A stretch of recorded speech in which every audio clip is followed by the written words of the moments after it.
Durante estas 4 jornadas hemos comenzado con una descripción, análisis del pasado, presente y futuro de la educación adventista. Luego fuimos a estudiar el proyecto original de Jesús, cómo lo presentó Él según San Mateo. Un capítulo riquísimo que hicimos una rápida presentación el martes. Anoche seguimos avanzando en algunos de los temas en el que quisimos destacar la administración por valores. Durante estos días señalamos cómo Jesús hizo uso de las parábolas. Y una vez, hace un tiempito atrás, dije, voy a probar a ver cómo es escribir una parábola. Y yo escribí una parábola. Se titula La parábola del girasol. Esa parábola la escribí según a la manera de Jesucristo. Esa parábola, en un gesto también de la vicerrectoría académica, está impresa y entonces se las dejamos esta noche para cada uno de ustedes. El contenido de esa parábola, si ustedes la leen detenidamente, hasta pueden elaborar a partir de la parábola toda una presentación acerca del contenido de la parábola del girasol. Por ejemplo, la parábola comienza diciendo que había una vez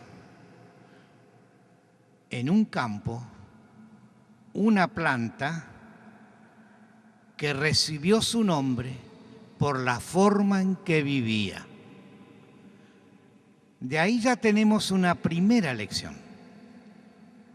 Los adventistas muchas veces somos identificados en los lugares, lo más probable que esa experiencia debe pasar por acá, usted es de tal lugar, ni nos conocen, pero somos identificados por la forma en que vivimos.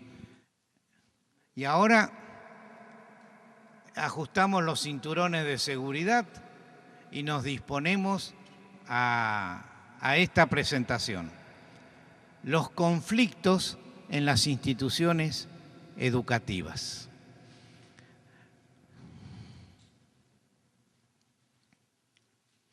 Vamos a la primera placa. Las relaciones en la vida. ¿Qué producen? De a una vamos a ir, ¿no? ¿Qué producen? Intercambio de cosmovisiones. La manera de ver el mundo.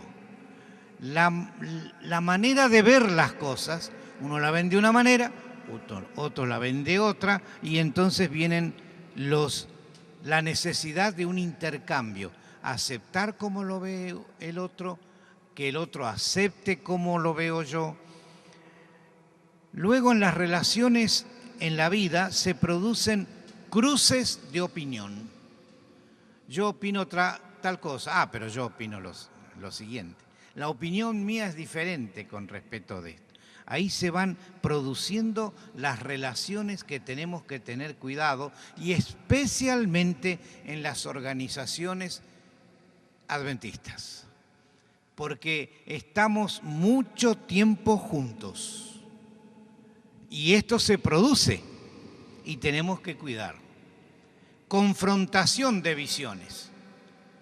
Qué difícil es poder llegar a un punto común cuando uno tiene una visión, una manera de ver las cosas y otro otra.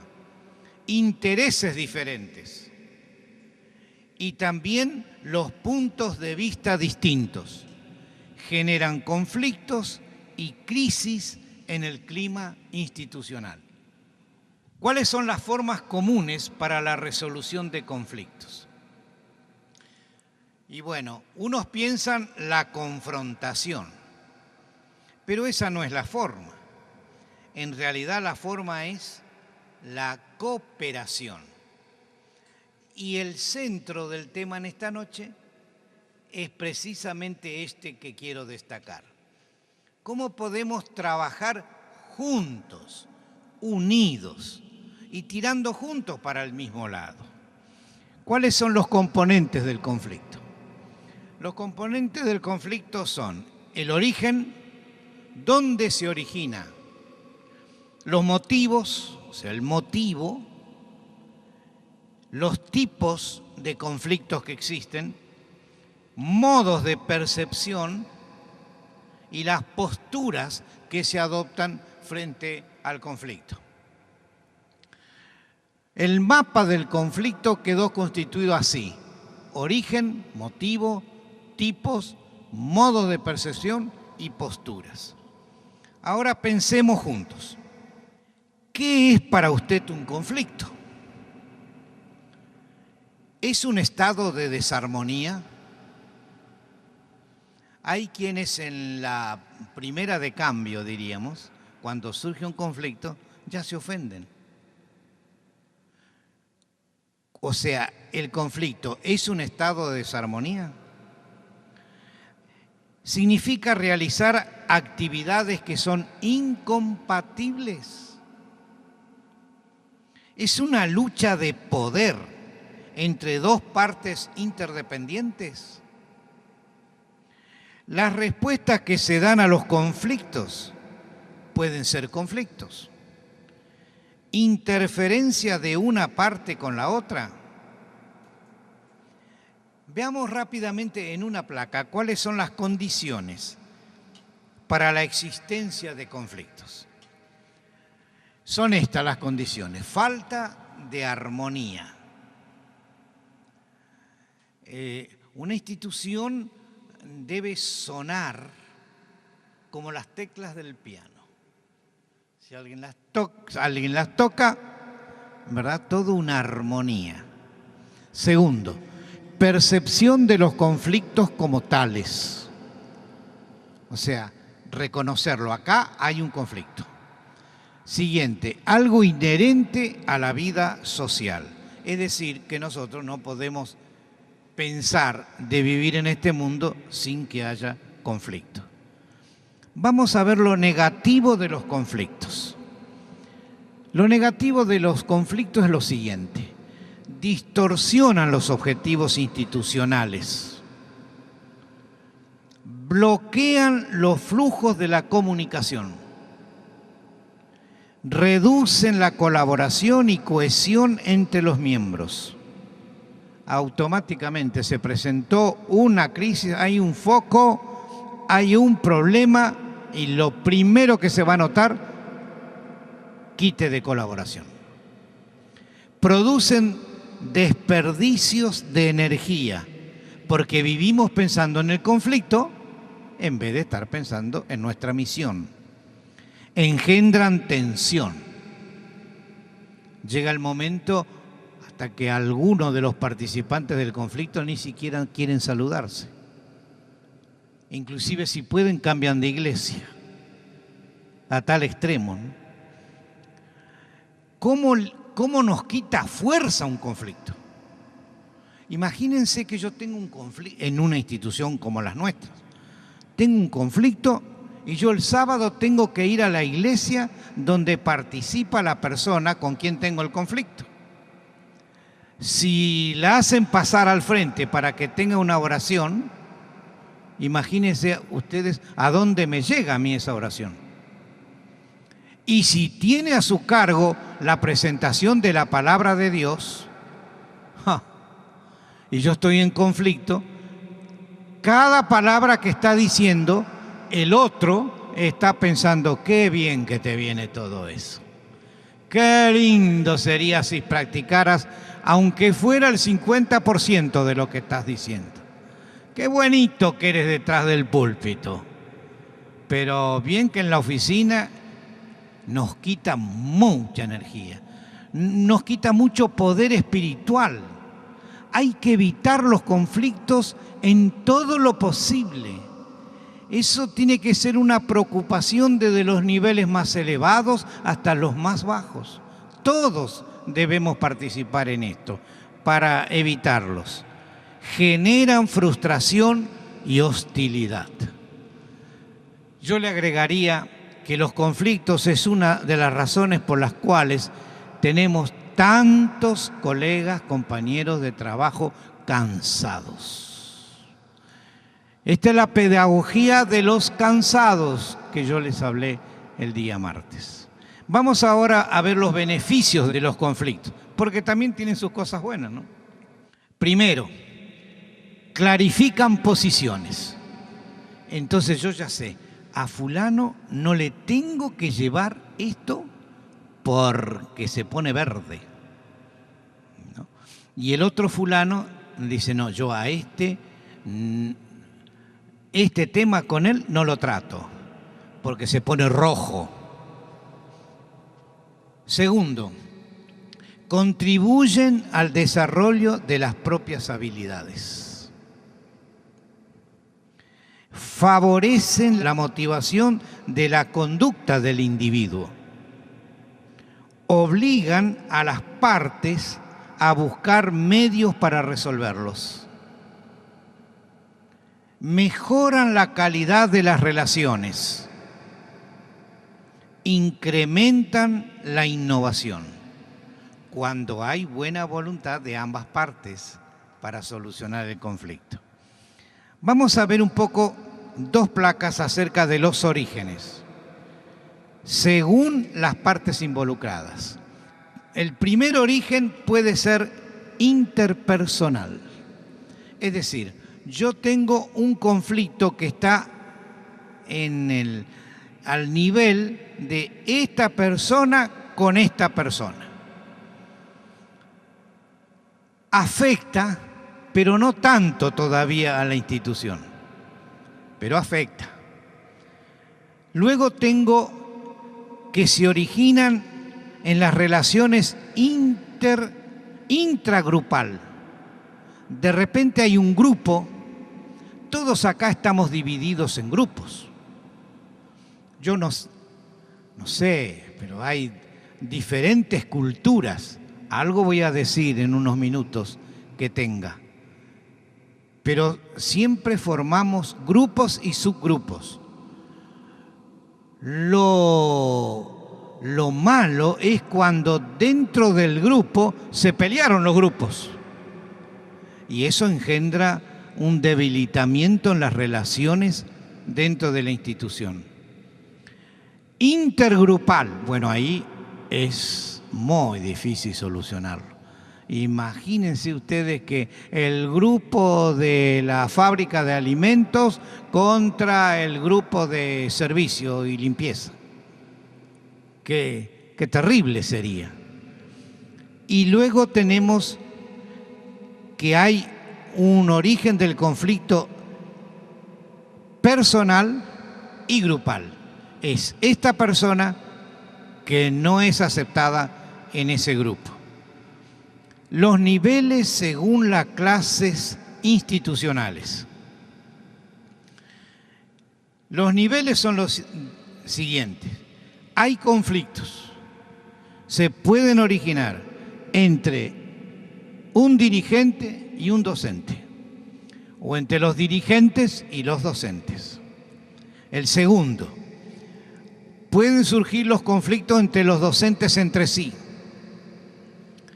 Tercero, pueden surgir los conflictos entre los auxiliares y los docentes. Y por último, están los conflictos que surgen entre los alumnos y los docentes. Ninguna de estas culturas o subculturas pueden estar en conflicto, porque una institución de esa manera no puede trabajar armónicamente. Yo quiero destacar rápidamente un poquito, vuelo de pájaro. las culturas institucionales. Esto ustedes no lo van a encontrar en ninguna obra, ningún libro, nada. Esto a mí me lo enseñó la vida. La nomenclatura es mía. A mí me gusta describirlo así. Esta es la cultura de los maestros. Dentro de la cultura de los maestros están las subculturas. Y ahora les doy el grupito que a mi manera de ver, por lo que yo he visto en diferentes lugares y con la nomenclatura que a mí me gusta dar, lo señalo. Están los ritualistas de la educación. Se aferran al cumplimiento externo de los aspectos formales. Son los docentes que vienen puntualmente a clase. Firman todos los libros que hay que firmar. Asisten a todo lo que es obligatorio. Presentan fielmente las planificaciones, generalmente de los otros años. Piensan, en educación hay que hacer lo que se puede. Aparecen todas las mañanas con actitud rutinaria. Estos, para mí, son los ritualistas de la educación. Yo no digo que están acá, no. Estoy hablando en general de la cultura de los docentes en diferentes partes del mundo. Segundo, los fantasmas. Porque estos son los docentes que toca el timbre y desaparece. No se los ve más. Uno no sabe dónde pueden estar metidos, pero se van. Tercero, yo no digo que están acá, y si no es mera coincidencia, los profesores taxi. Yo llamo a los profesores taxi, son aquellos que van de aula en aula bajando gente. Luego están los profesores circenses. Para este grupo, para esta subcultura, la clase es un espectáculo. El alumno una bestia y él un domador. Esos son los circenses. Luego están los profesores castrenses. Cada clase es un campo de batalla. Unos 40 o 50 minutos de combate y 5 o 10 de tregua. Los profesores caciques, con un grito, hacen callar a algunos indios, pero sublevan a toda la tribu.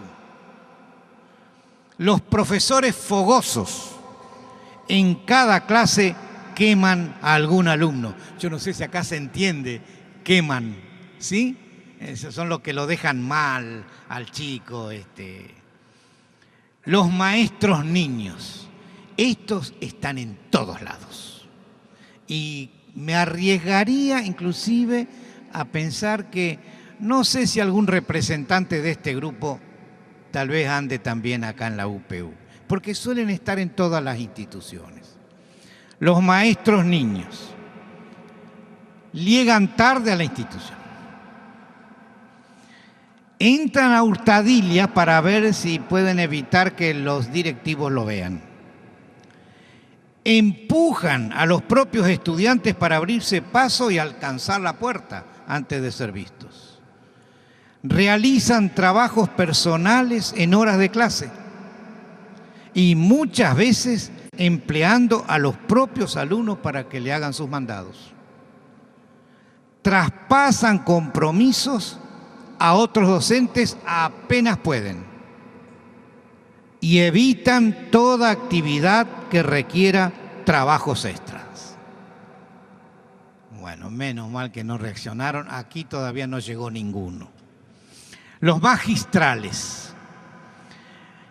No tiene que ver con la edad o la experiencia, ni con la altura. ni con el peso, ni el color, ni el sexo. ¿Cuántas veces tuve que animar a profesores que tenían problemas disciplinarios? Les digo, pero con tu infraestructura, ¿cómo vas a tener problemas disciplinarios? No tengo problemas disciplinarios yo, que soy chiquitito que entro al aula. No tiene que ver ni con la experiencia, nada. Estos son los magistrales. Tiene que ver con la comprensión hacia los alumnos y al mismo tiempo la comprensión hacia uno mismo. Estos son los magistrales. El alumno capta inmediatamente. No lo olviden. La primera clase, el alumno nos está colocando el cartabón. Él no está escuchando lo que nosotros le decimos. Lo único que está haciendo es mirando nuestros gestos, nuestra mirada, cómo caminamos, qué saco tiene, cómo viste, si están lustrados los zapatos o no, cómo habla, qué tono de voz, y ya están pensando, con este no sé cómo la vamos a pasar este año, ¿no? Porque ellos captan inmediatamente, así como captan inmediatamente, este nos quiere. Por la forma de ser, por la forma de hablar, este nos quiere.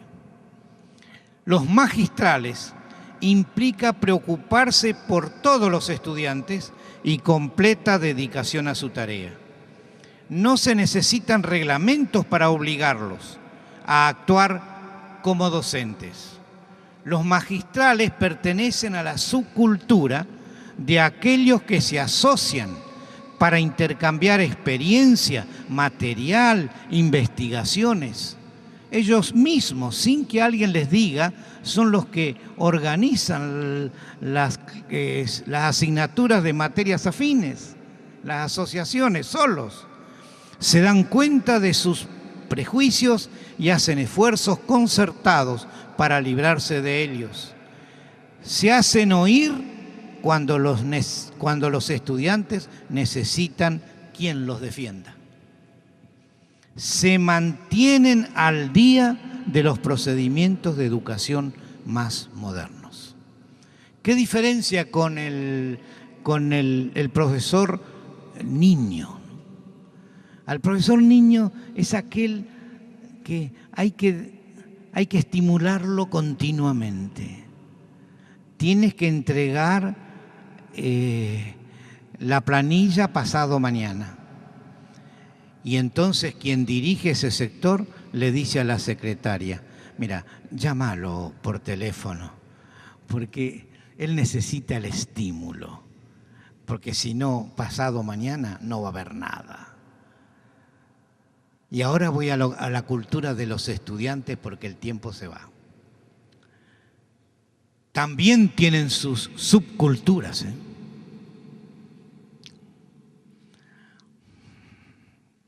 Bueno, no lo vi al profesor Graf, así que puedo decir con tranquilidad lo siguiente. Una subcultura es la de los estudiantes de música.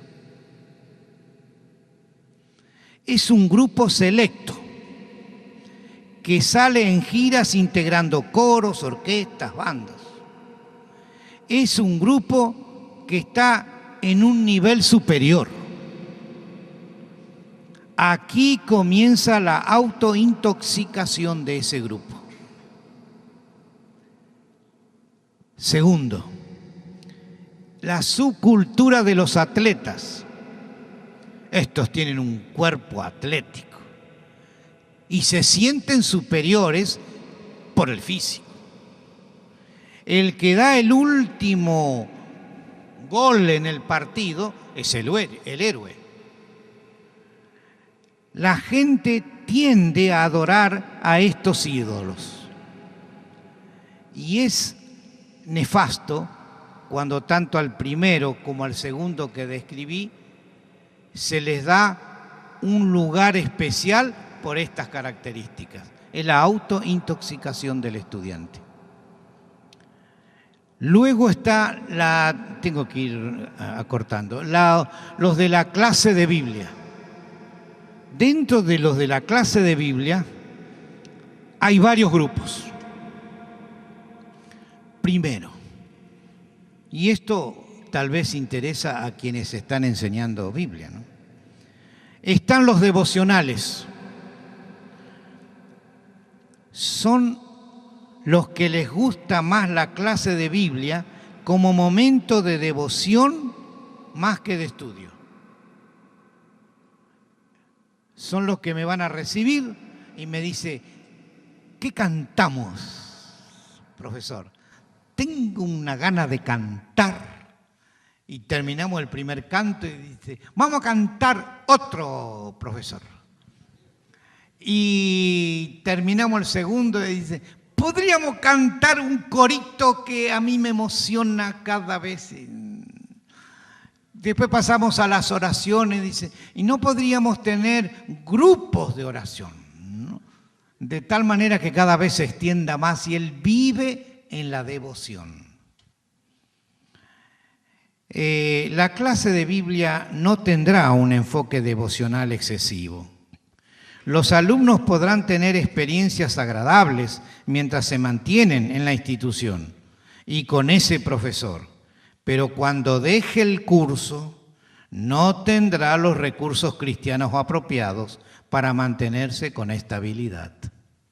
Hay que dar contenido. Luego tengo el grupo de los analíticos, dentro de la clase de Biblia, ¿no? Ese es otro subgrupito. Son preguntones. Analizan todas las respuestas que se les ofrecen. No por eso hay que tildarlos como descreídos. El profesor necesitará de paciencia. Debe estar bien preparado para entregarle las respuestas cortas, breves, directas, que un estudio serio de la Biblia puede ofrecer. Luego están los hostiles. No son malos los hostiles, ¿eh? Son negativos ante el estudio de la Biblia. Pueden aparecer hasta desafiantes delante del profesor. Los hostiles están listos a luchar contra Dios y contra el Espíritu Santo. Estos necesitan de una ayuda cristiana paciente, que primero acepte su hostilidad y luego la revelación del Altísimo los hará modificar de conducta y de actitud. Pero yo tengo que comenzar pensando que este pertenece al grupo de los hostiles. Y los tengo en mi clase. Los escépticos. Estos llegan al aula con una carga de dudas, dificultades que pueden tener una explicación valedera por el ambiente de donde vienen o las influencias que tienen en la escuela o han tenido en su hogar. Muchas veces vienen como escépticos porque en el hogar